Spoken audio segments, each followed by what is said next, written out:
Hello mga ka-reels, kumusta na po kayo? Naway nasa mabuti kayong kalagayan. Magluluto po tayo ngayon ng tinolang isda. So ang mga kakailanganin po natin ay kamatis, meron tayong siling haba, luya, sibuyas, ang ating malunggay, at ang ating isda. Gumamit po ako dito guys ng tuna. Nasa inyo po kung ano ang gagamitin yung isda. Kasi pwede naman pong ibang isda ang gagamitin natin. So tara na po, magluluto po tayo. Samahan niyo po ako. So ang una po natin gagawin, magpakulo po tayo ng tubig sa isang kaserola. Then, ilagay na po natin ang ating luya. Ilagay na po natin ang luya, ang sibuyas,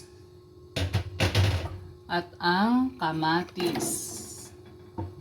So, hayaan lamang po natin guys na kumulo. So, i-cover po muna natin. Hintayin po natin na kumulo. So ayan guys, kumulo na yung ating tubig. Nangangamoy na ang luya. Pwede na po nating ilagay ang ating tuna, ang ating isda.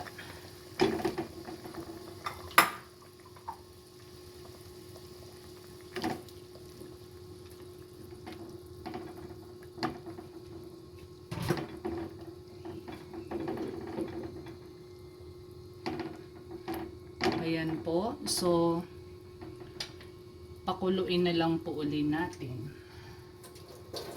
Hanggang sa maluto po ang ating isda. So, takpan po uli natin.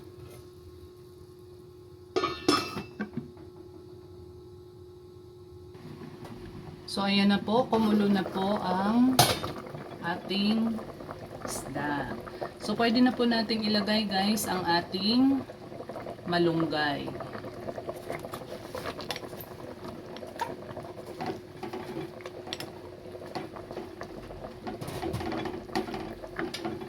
At ang ating siling haba.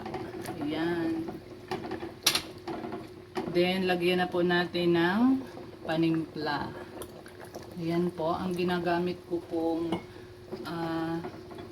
panimpla ay fish sauce po. So ayan po guys, pakuluin lang natin, hintayin natin na maluto ang malunggay.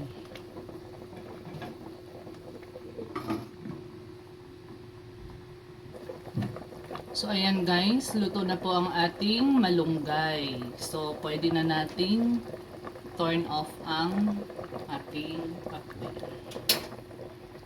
So ayan po guys, luto na po ang ating tinolang isda.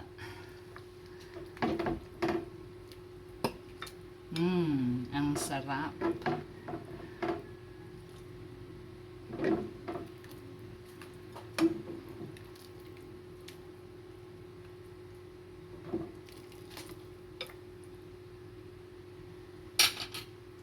So ayan po guys, ang ating tinolang isda na may malunggay.